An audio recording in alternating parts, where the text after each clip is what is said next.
To go further, we are actually now, since we have canceled all flood control projects for 2026, well, there's only one way to do it, isn't there? They will not be spared. All right. Anybody will say, hindi, wala tayong kinikilingan, wala tayong tinutulungan. Wala namang maniniwala sa'yo hanggat gawin mo eh. So, gagawin namin. We wanted to do, remove it from politics. Don't politicize this. It's simple numbers dito. Simple lang to. Magkano ang ninakaw na pera ng mga balasubas na ito? At sasabihin natin sa kanila, balikan ninyo yung walang kwentang project na ginawa ninyo at ayusin ninyo ng maganda. Out of your own pocket. I'm angry. We should all be angry.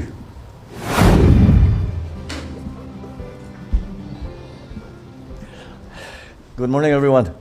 I asked to speak to all of you today so that I could bring you up to date and report to the people about what has been happening concerning the ICI. At maraming tanong. The ICI, we've come to call it the ICI because it is the Independent Commission on Infrastructure. And that is the independent commission that we are organizing.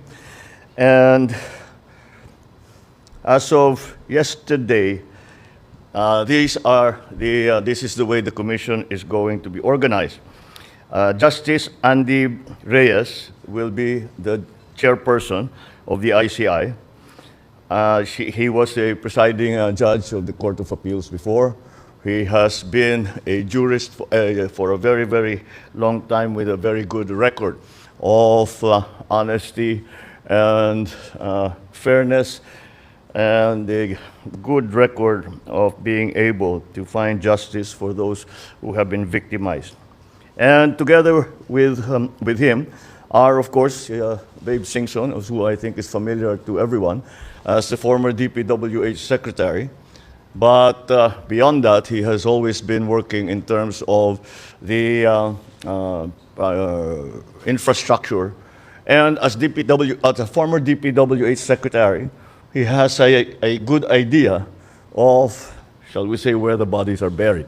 So that will give us immediately a advantage when we're doing this, when the commission is doing its investigation. And of course, the last member is Rosana Fajardo, who is the country managing partner of SGV & Co. She is a certified public accountant, and she has, again, with her experience, and we are hoping to take advantage also with some of the experts that they have in SGV in terms of accounting, forensic accounting, all of these things that will be necessary. We have included Mayor Benji Magalong as a special advisor as well. There have been questions as to why Mayor Benji has been included, and the answer is very simple.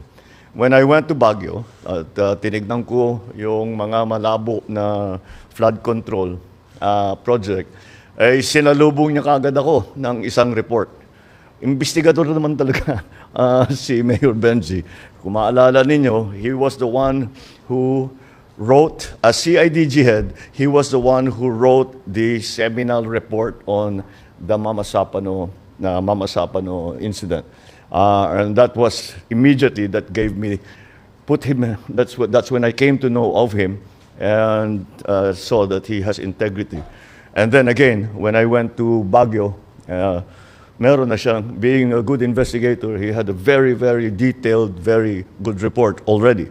So he's been working on this for a while. So marami siyang mako-contribute. So what are the commission's powers? Well, there was there was a discussion, of course, as to what were the powers to be granted to the commission. And the debate centered around whether they will have subpoena powers, and they can also hold people in contempt. Well, upon discussion, we felt clearly that the subpoena powers were necessary. However, the contempt powers, the power to hold people in contempt, I think was not necessary, simply because this is not a prosecutorial body, this is an investigative body. So what the commission will do is that they will investigate They will call people in. They will subpoena records. They will conduct hearings. And once they have their findings, they will forward those findings to the proper agency. Should it be the Ombudsman? Should it be the DOJ? If it's an administrative case of government employees, sa Civil Service Commission, and all of the proper agencies, doon na sila magrekomenda. And if such personalities continue to avoid or not cooperate with the Ombudsman or the DOJ, doon sila mako-contempt. So we do not lose that power or capability to hold people in contempt should they not cooperate, should they not respect subpoenas, etc. So yun na ngayon ang ating sitwasyon. We are I'm very encouraged because nung nakausap ko sila, all of them are in agreement that we have to move very quickly and we have to get something done as quickly as possible. Hindi pwedeng mapanis lahat itong information na binigay ng taong bayan doon sa isumbong mo sa Pangulo. Kaya sabi namin, bilisan na lang talaga ninyo. And that's why they have to meet as often as possible.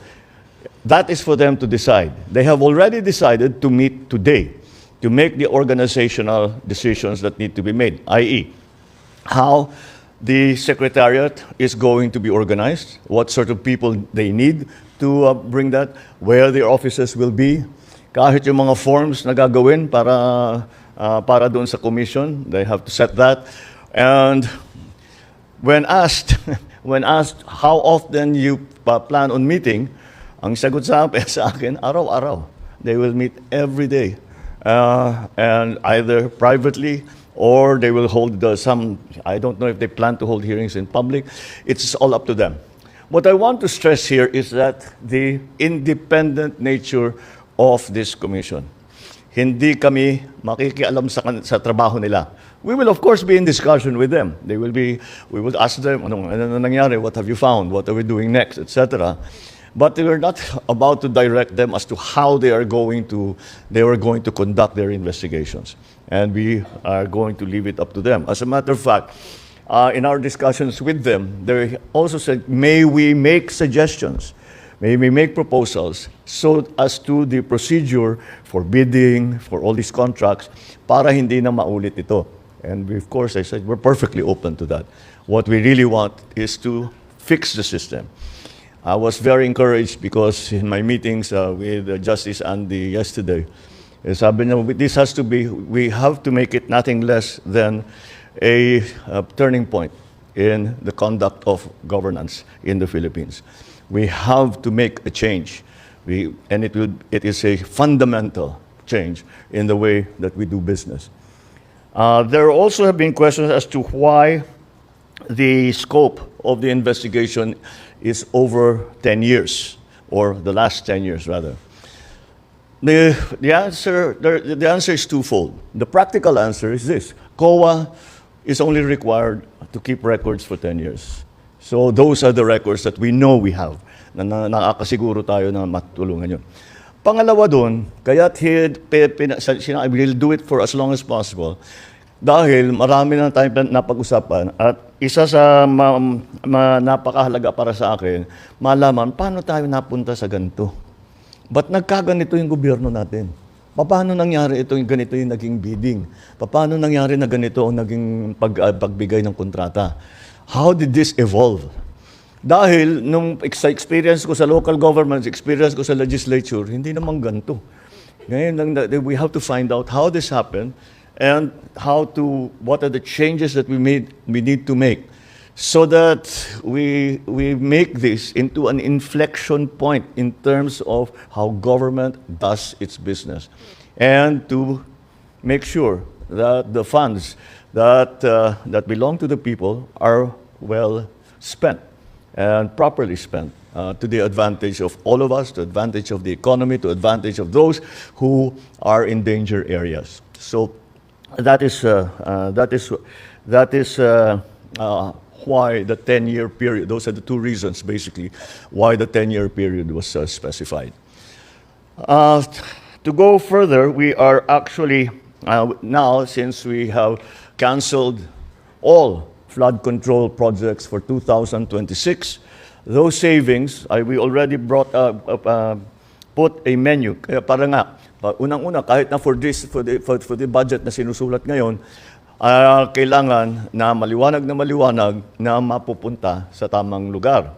And so we have made a menu for our legislators to follow and say that all insertions, all changes made can only be made to the benefit of these agencies here. We'll give you this. You can take a picture now, but we will give you a proper image. And they basically cover education, agriculture, health, housing, infra, ICT, labor, social, energy. Pero ibang nature nito. So that is the first step that we are taking.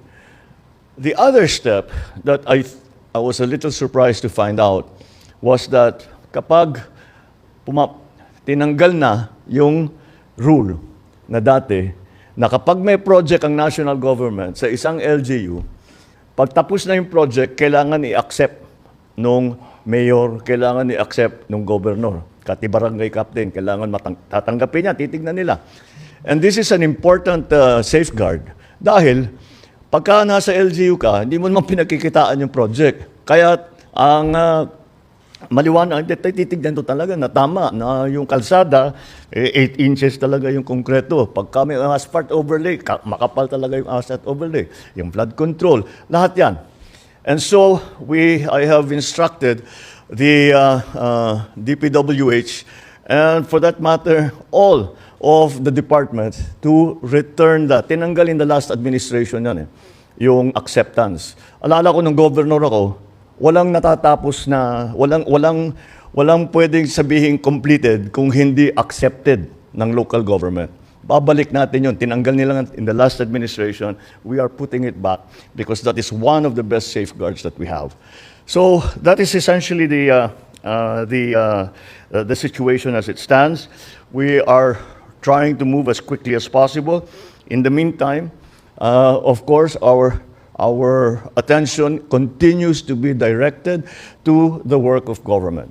That the infrastructure development continues, that our education program continues, that our social programs also continue na walang patid. As a matter of fact, we are accelerating them and increasing them. So that's generally the situation. But so now I'll open the floor for questions. Thank you. Thank you very much, Mr. President. The first question will come from Kat Domingo of ABS-CBN. Good morning, Mr. President. Sir, in terms of priorities and focus, how different would the investigation of your independent panel be compared to what we've seen in the House and in the Senate? It will be completely independent. That's something that cannot be said if, for example, the Senate conducts, maraming nababanggit na senador. If the House conducts the investigation, marami ring nababanggit na congressman. Kaya sinasabi ng mga tao, bakit naman nag-iimbestiga sila but they're investigating themselves, which is always a little bit of a difficult situation. It's hard to be fair. But they are, of course, as I said before, it's their prerogative to conduct such investigations. However, so as to make it very, very clear to people that this is independent. I would like to stress this over and over again. It is an independent commission, and that is why we have taken great pains to make sure that that independence is respected, is recognized, and is observed. And that's what we plan to do. And that's the difference, is that we can say, at least this commission can say, they have no ties to any part of government. If you look, they are all out of government. They are all personalities who are out of government, except for Mayor Benji Magalong. And the reason he became a special advisor is because he would have had to give up his mayorship to take on this position. So he chose to keep his mayorship. I don't blame him, but nonetheless, we can use his talents. But that is the specific. That is for us. the differences that we can point to show that it is in fact independent. Sir, just a follow-up question. Congressman Toby Tiangco has blamed your cousin, House Speaker Ferdinand Martin Romualdez, as well as former House Appropriations Chair Zaldico as one of the culprits behind these schemes. Aside from repeatedly mentioning that the panel will be independent, how do you convince the public that your cousin and other allies, both in the House and in the Senate, would not be spared from the scrutiny of this panel? Well, there's only one way to do it, isn't there? They will not be spared. All right. Anybody will say, hindi, wala tayong kinikilingan, wala tayong tinutulungan. Wala namang maniniwala sa'yo hanggat gawin mo eh. So, gagawin namin. All right. Thank you, Mr. President. The next question from Richbon, Daily Tribune. Good morning, sir. Good morning. Can you tell us more, sir, about the selection process of the ICI? Were there others po ba that who were considered to join the commission? It wasn't. We opened the process to people. We said that we need independent people to man or to occupy the positions in the commission, and so that's what we tried to do. And we contacted many people and see if they were willing. But essentially what we needed was somebody like Justice Andy Reyes, because he is a former justice, and he will know how to conduct those hearings procedures so that they are legally correct, procedurally correct. And then Babe Singson, I think, is an obvious choice also because he's a former DPWH secretary. And we also, of course, a lot of the work will be on an accounting job, forensic accounting. So, of course, the expert Rosana Fajardo from the SGV will be able to provide that expertise. So I think we've covered all of the important areas that need to be handled. Beyond that, I cannot tell you how the commission will organize itself. I cannot tell you what the secretariat will look like. And the reason I cannot tell you is that these are not my decisions to make anymore. Those decisions will be made by the commission. Next question from Ann Soberano. Mr. President, good morning po. Good morning. Oo. Sir, hindi matatawaran ang track record ni Mayor Benjamin Magalong, lalo na po yung stint niya during CIDG chief siya. Pero may we know your thoughts, Mr. President, in choosing Mayor Magalong as special advisor and investigator ng ICI instead of tapping the NBI and the PNP-CIDG? Kasi na-mention niyo po na hindi po kayo magsasama ng politiko po sa commission. Although, special advisor naman po siya, Mr. President. Thank you. Because NBI and all of those are part of the government. So again, if there is a suspicion that maybe in the investigation, the previous investigations, baka tinulungan sila ng mga kasama nila sa NBI, mga ganon. These things happen. So para matanggal na yung possibility na ganon ang mangyari, wala talagang kasama kundi sila. Pero eventually pupunta rin yan dun. Kasi kung may findings ang ICI na ang recommendation ay dalhin sa ombudsman, halimbawa, magko-conduct sila ng investigation. DOJ, magko-conduct sila ng investigation. But of course, they will be able to take note of the investigation that was already conducted by the independent commission. And in that case, that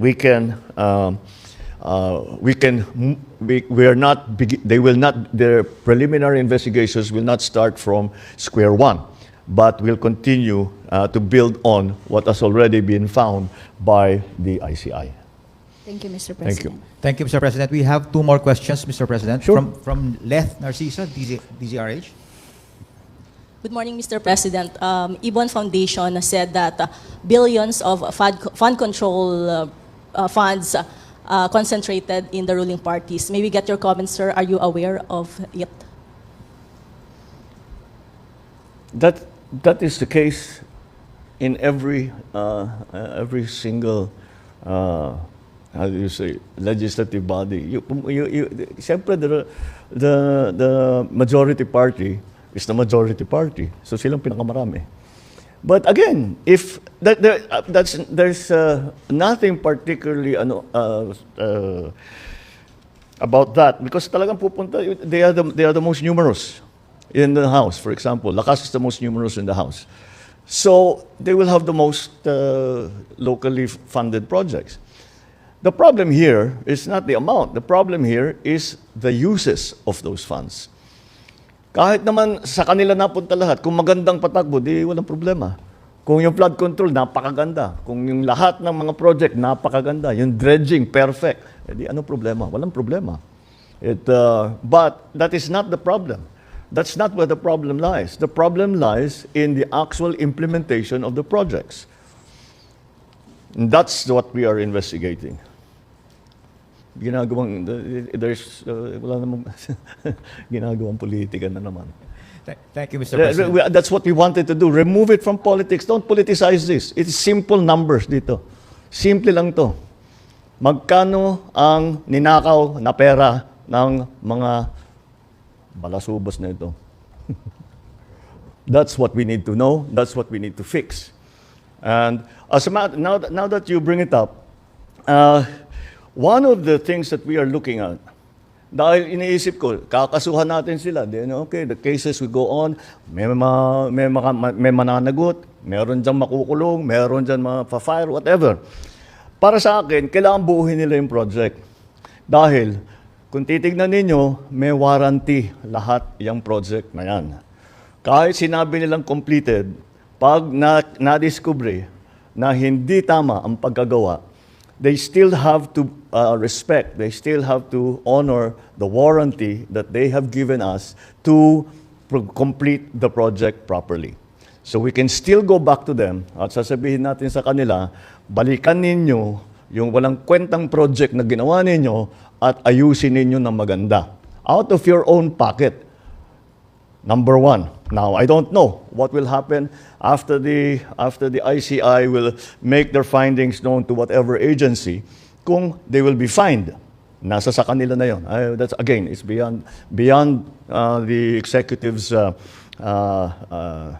purview. So that is that I think let us not focus on the politics of it. Let us focus on simple pesos and centavos of it. Thank you, sir. Thank you, sir.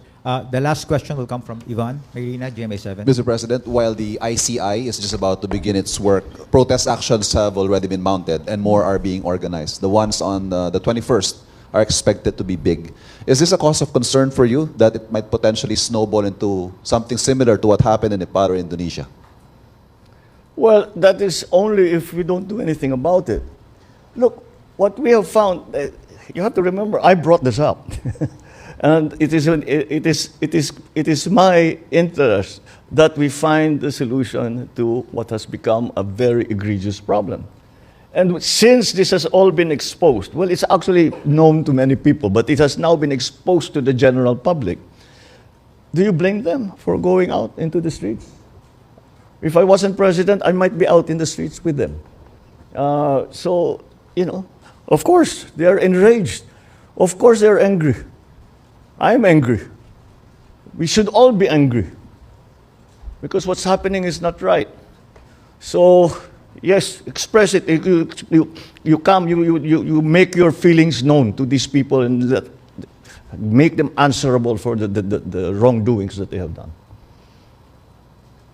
Palaman ninyo ang sentimento, palaman ninyo kung paano nila kayo sinaktan, kung paano kayo ninakawan nitong mga ito.